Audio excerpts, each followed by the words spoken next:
I take the privilege to request esteemed Professor Smriti Kumar Sarkar to present the keynote address. Good morning to you all. My best regards to Dr. Binay Sahasrabuddhe, President, ICCR, and Madam Pandit, Vice Chancellor, Jawaharlal Nehru University, my friend, Professor Chandi Prasad Nanda, whom I know since long time, my other friend on the other end, Professor Potit Pawan Mishra, and Professor Padhi, who has invited me to deliver this address. Thank you all.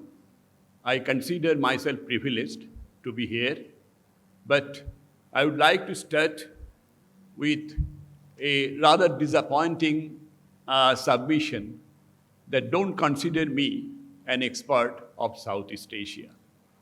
I don't know any language of this region, nor I have visited any part of it. I'm basically India-centric, and my presentation also will be from the perspective of India. Now, let us begin with the question, what is Southeast Asia to India? Or we could put it otherwise, what is India to Southeast Asia? Now, in 1964, George Coedes, who is called the unchallenged dean of classical Southeast Asian studies, he summed up his 50 years of research on Southeast Asia in a book which he named as The Indianized States of Southeast Asia. And he devoted this book to, I quote, further India, I repeat, further India, insofar as it was culturally dependent on India proper. So that gives us the main question. What is this dependence?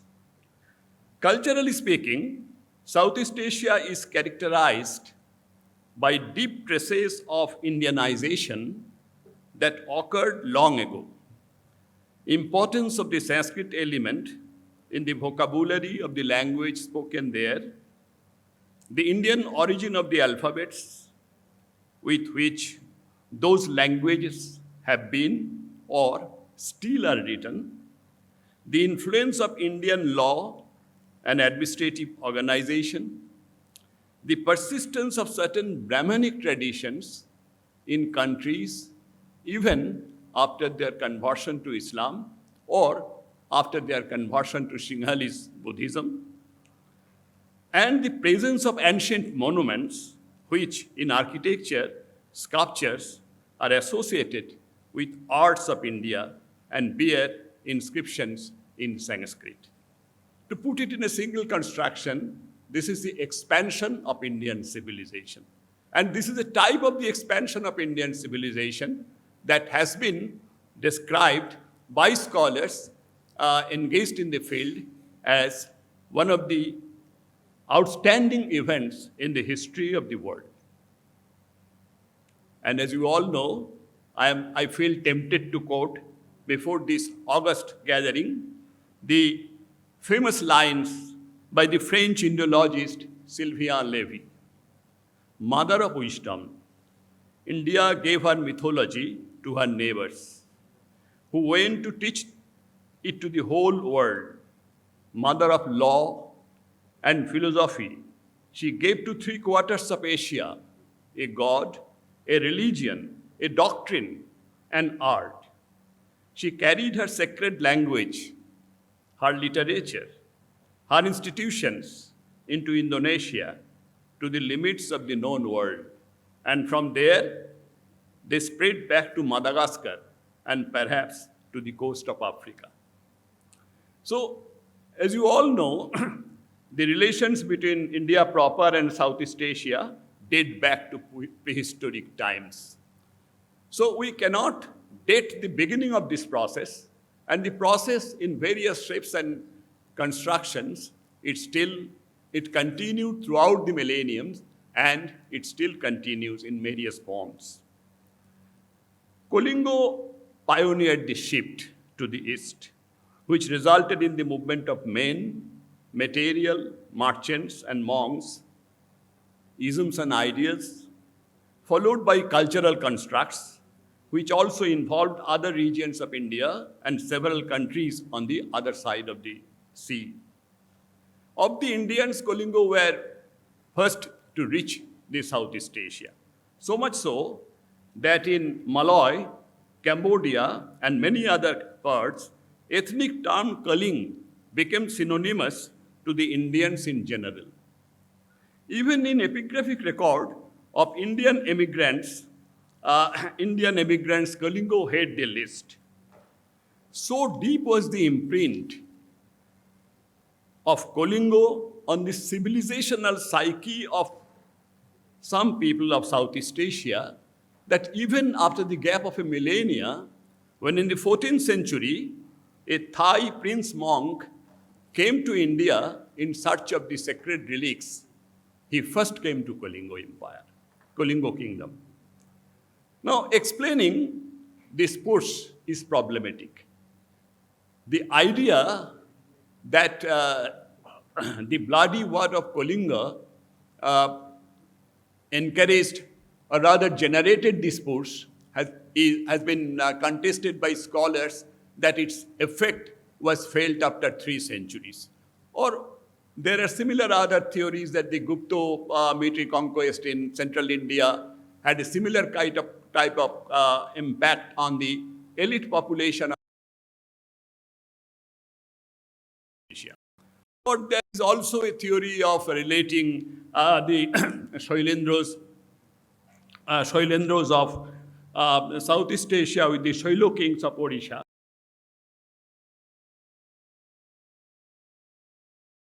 But these theories are not.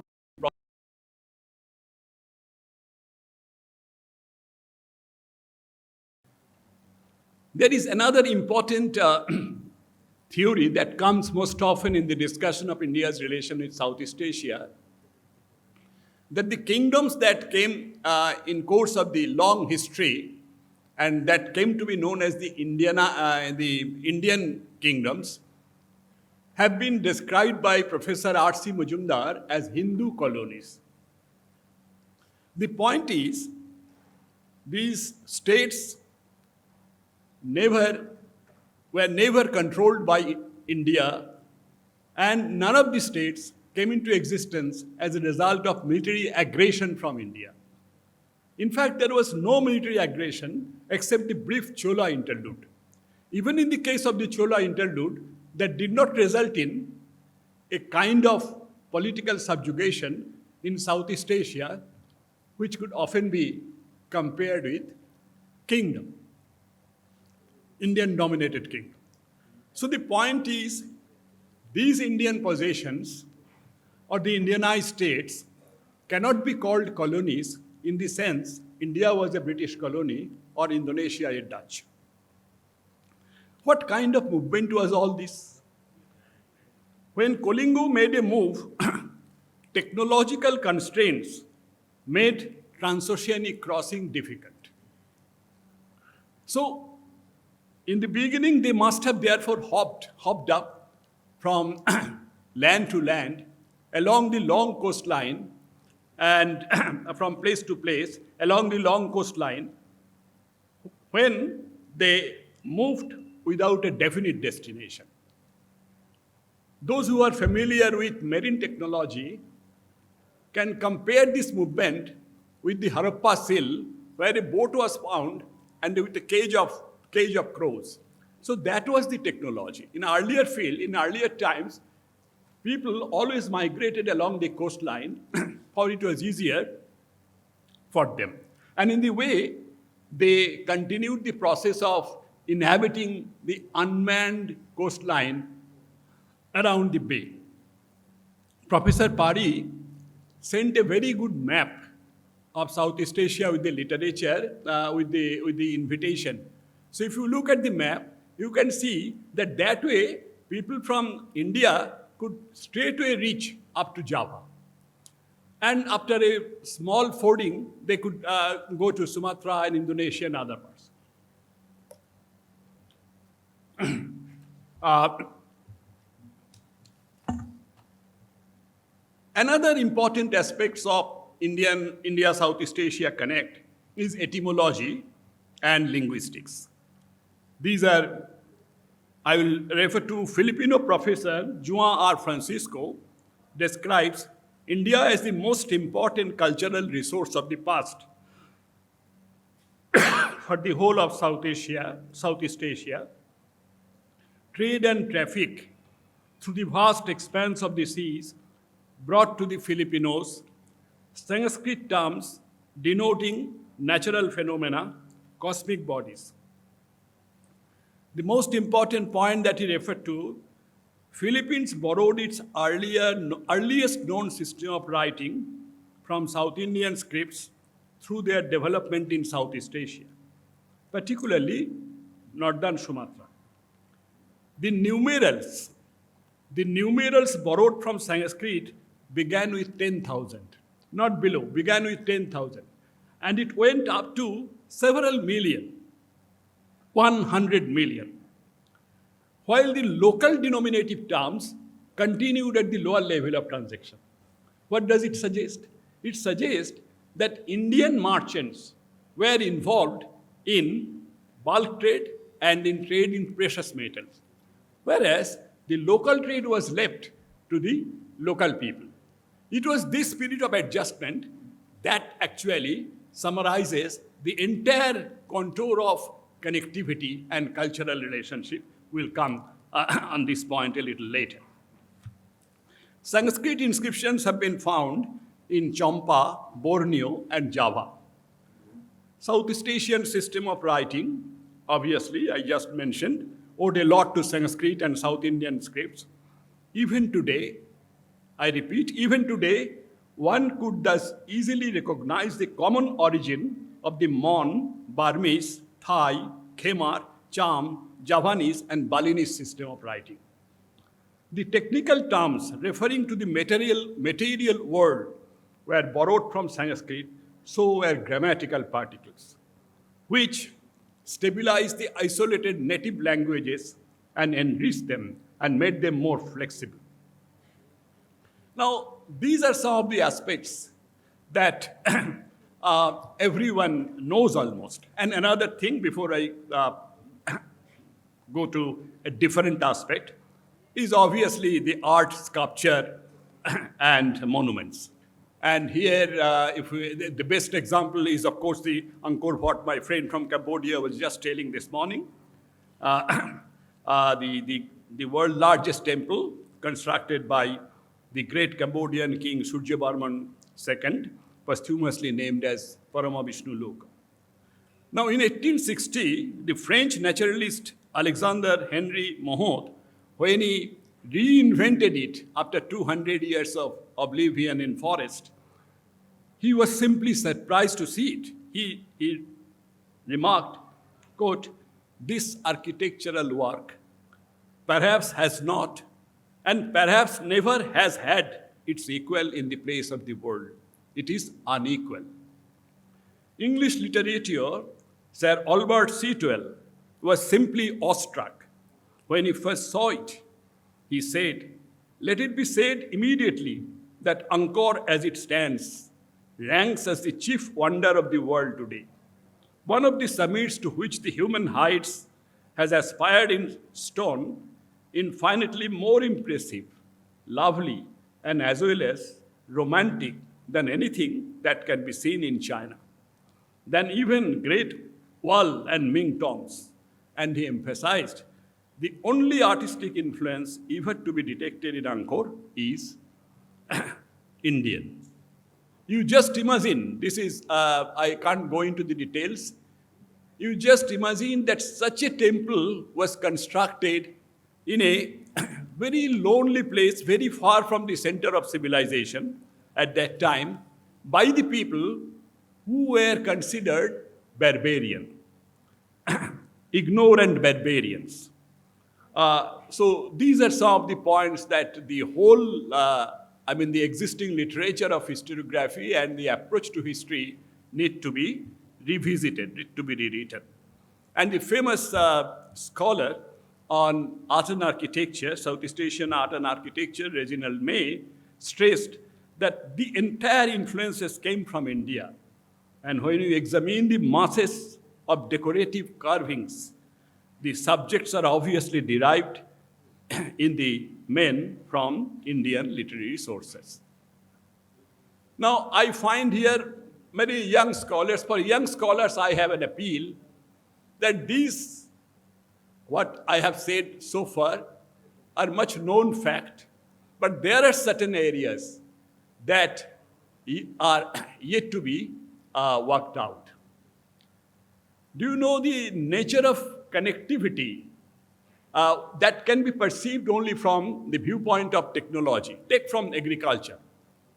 Agriculture, I mean the latest techniques of agricultural research, paleobotany, pollen research, and archaeobotany, on the basis of which we see there is a wonderful relationship between the rice cultivation in Southeast Asia and the entire stretch of rice cultivation in India. How many of you know that rice, there are two varieties of rice internationally. One variety is called indica. One variety of rice is called indica. It is called indica because it was domesticated in the Indo-Gangetic Valley. And do you think that this was domesticated in the Indo-Gangetic Valley and before that there was no rice in India? Yes, even before that. This is has been dated by the archaeobotanist at 6000 BC, I mean the domestication of rice. But even before that, there are other varieties of rice. And two varieties of rice have been already identified. One is the Harappan rice, and other is the Nibara, Sanskrit term Nibara. Now, just I am telling you, my friends, those who are Eurocentric view of history, those who still believe that only the Europeans and the Western historians can write better history, for them, I have a suggestion.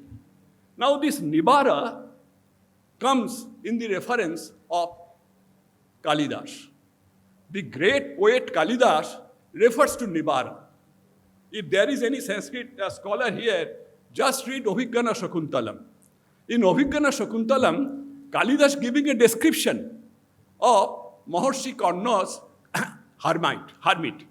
hermitage, ashram. Now he is describing that as you go, because he is directing other people, that as you go, Maharshi ashram is surrounded by shrubs. And these shrubs are full of bird drops.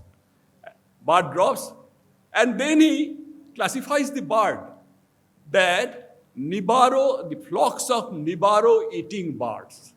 Because Nibaro was a wild variety of rice. So the birds carried the seeds of, they went through the naturalization, they carried. So the Nibaro has been referred to by Kalidas in 4th century. You know, Kalidas can be dated in 4th, 5th century AD.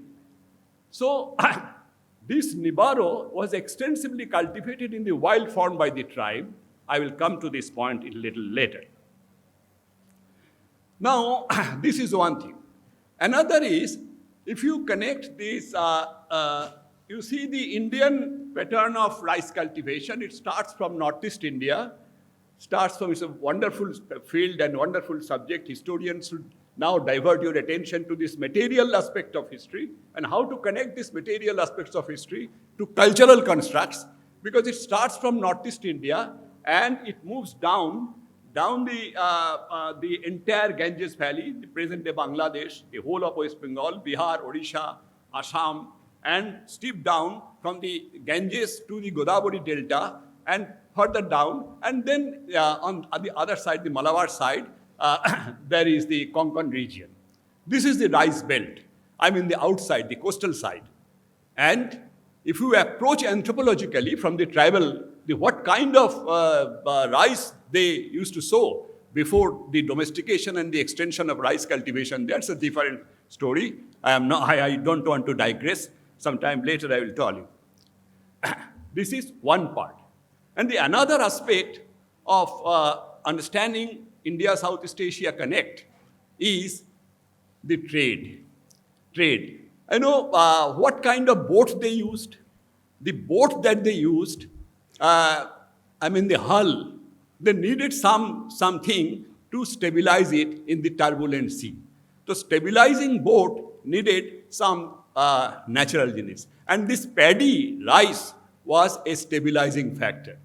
This is a very interesting area of study, but just I'm referring to these things only to suggest that how there was an interconnect between these extremely important grain, cereal, that brought about a tremendous boost to our population growth on both sides of the seas, and that changed the culture.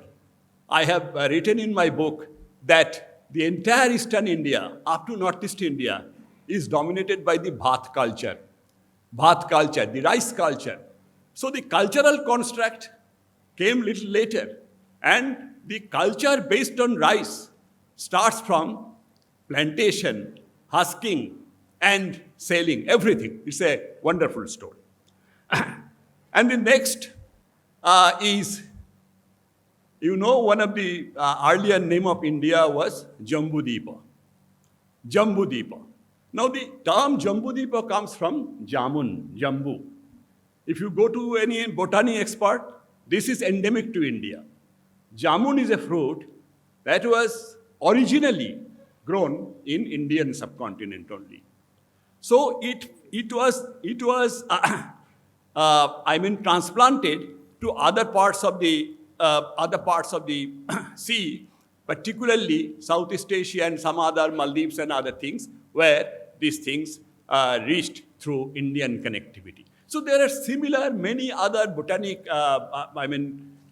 items that that freely moved from this side and that side, and you cannot date them, their movement.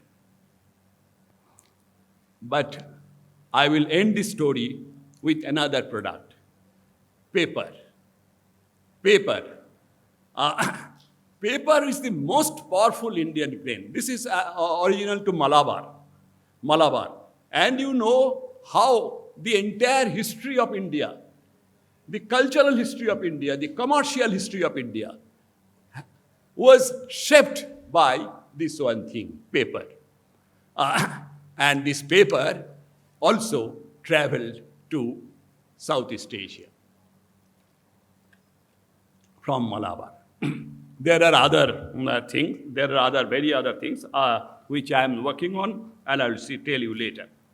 But now I will try to contemporize. My friend Professor Chandi Prasad has already situated this conference to the present day concerns of India.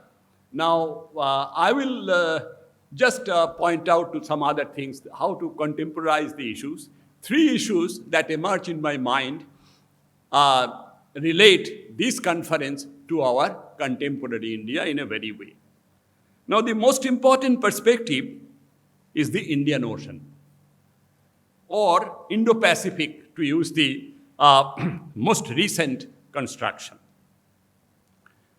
Now, historically, India holds a central position in Indian Ocean, and it is described as the halfway home, because right from the beginning of the civilization, no movement of the east-west ship was possible without touching upon India. And this is naturally ordained. How was it naturally ordained? I will tell you now. And I'm talking of a time when there was no magnetic compass. Because magnetic compass reached India only in the 18th century with the Europeans. And when there was no satellite. And even the sense of latitudes and longitudes are non-existing. So the entire voyage, the journey of the seas, was dependent on three things. First, the oceanic currents. Second, the wind flow. Third, the observation of the sky, observation of stars. So all these required human skill. So the human element of the entire enterprise was the most important issue. Now India was privileged to have a long coastline, an entire coastline from the Ganges Delta, Godavari to Godavari, at the tip of, and then from Malabar up to Cambay, the entire coastline was dotted with very competent marine-worthy people. And I'm not giving you just an imaginary story. All these marine-worthy people have been repeatedly referred to in old documents. Unfortunately, we only depend on Eurocentric text. That's why we are deprived of this knowledge. So, and I can't give you all the references, but from explorer Marco Polo, Chinese mariner diplomat Ma Huan, who came in early 15th century, to geographer Suleiman Mahari, everyone has referred to the Chola pilot and the Chola sea charts. This is a very important thing.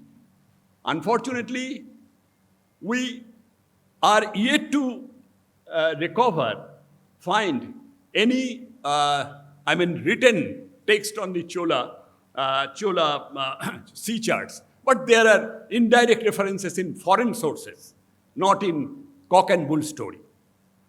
Now, the frequency of their voyage to Southeast Asia points to their familiarity of oceanic currents. Am I taking too long time? Oceanic currents. Now, oceanic currents, flow to the same direction with a certain velocity which depend on the wind speed.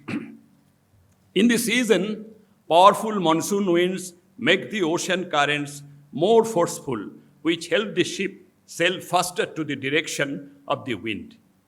Unlike Europe, where voyage in and voyage out was possible throughout the year, in Indian waters, nobody dared to move into the sea without the season. Now, there are two, naturally dominating determinants of oceanic journey in those days. One is southwest monsoon. The southwest monsoon pushed all vessels sailing from East African Horn straight to India. Anything, any ship, if it starts from the South African Horn, it will naturally come to India. There is no else because the current is like this. And the other north equatorial current originating from Banda and Java seas makes the navigator steer quickly from Sumatra to India and Sri Lanka. So that's why I am telling you that India is the halfway house.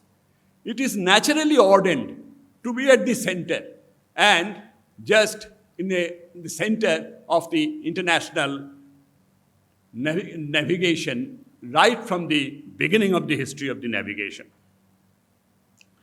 Now, the seasonality of the oceanic wind often enforced a pattern of trade. This is another aspect of the relationship. What kind of trade was this? Just one or two examples. Chinese junk, for instance. These are called junk because these are heavy compared to Arabic dhow or Indian ships. Chinese junks, they could not move beyond India to West Asia, Red Sea, or the Persian Ocean, Persian Bay, in one go, in one monsoon. So they had to make a break. The Chinese junk didn't usually move beyond Indian Point.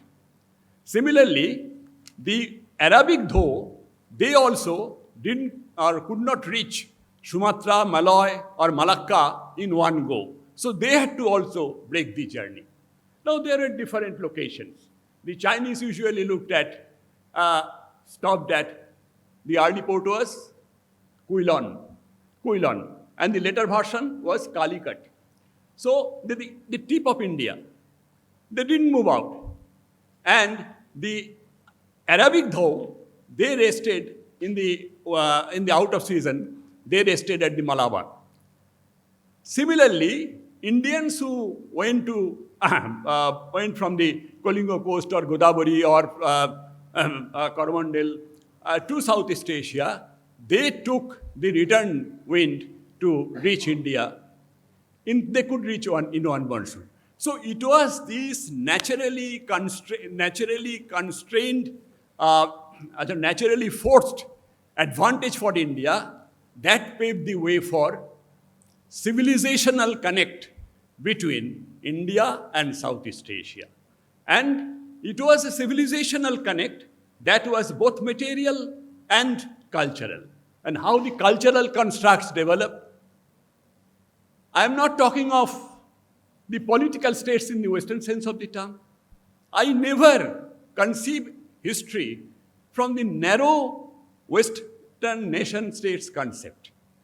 That is bogus. Because the concept of nation, when it emerged in Europe, the kind of solidarity, the kind of cohesion existed in Asia, not only in India, in Asia, different parts of Asia, long since.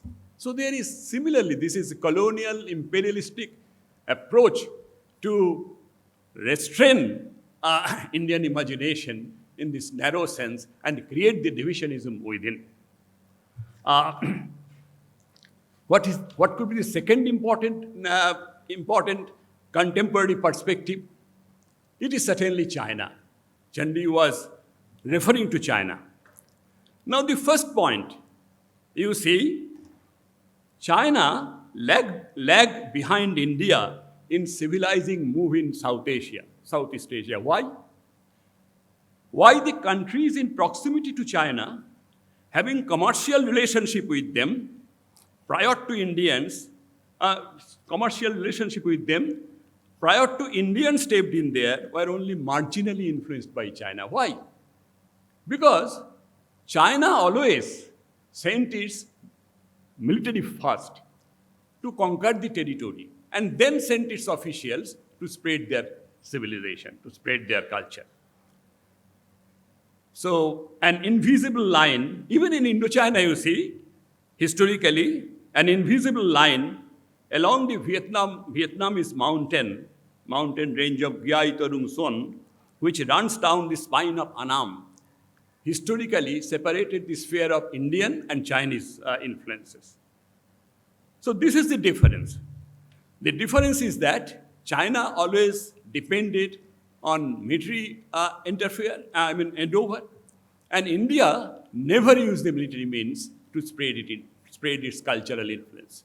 So what India achieved in Southeast Asia was a slow process of cultural penetration.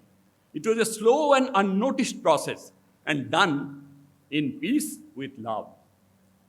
And it was always a sort of adjustment that it was a mix, it was a blending of the Indian contents and the local contents. There are similar, wonderful, the textiles, the dye, the use of natural dye. There are similar, wonderful examples, not just the examples that have been cited already from the cultural. These are the material, blending, the kind of blending.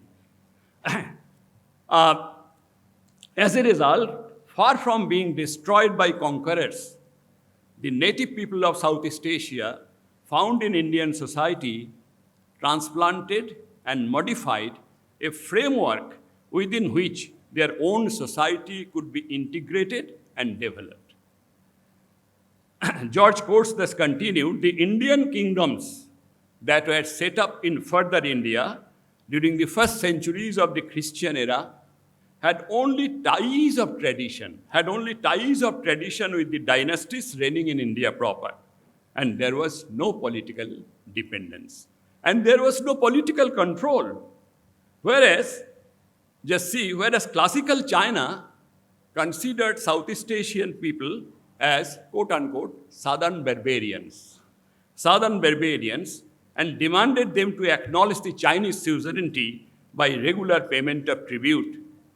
Unlike parts of Vietnam conquered and administered by the Chinese, the Indianized kingdom of Southeast Asia were ruled by the kings of local origin who were advised by Indian counselors primarily in cultural matters.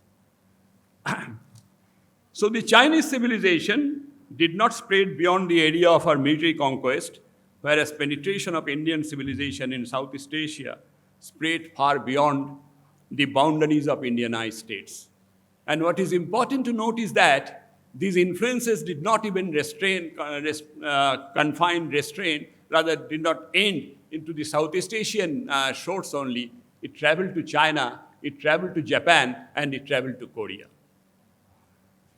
To return to the point of the, very recently, all of you must have read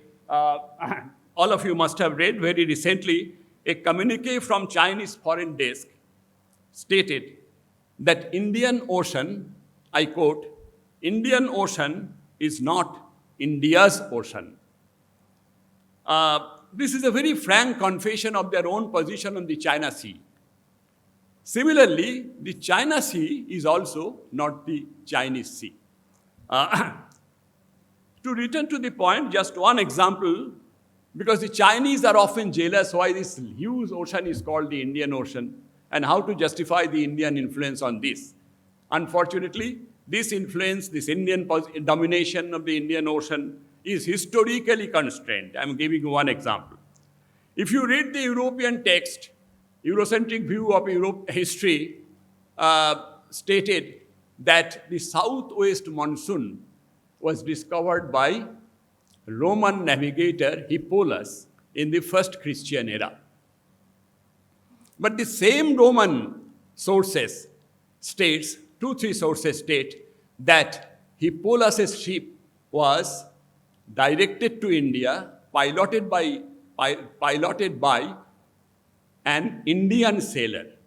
This is a very interesting story of this Indian sailor whose ship was shipwrecked on the Red Sea.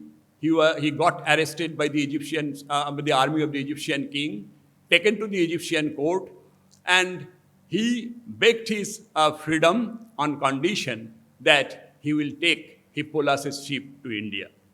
And all of you know that Vasco da Gama's ship was piloted by a Gujarati sailor.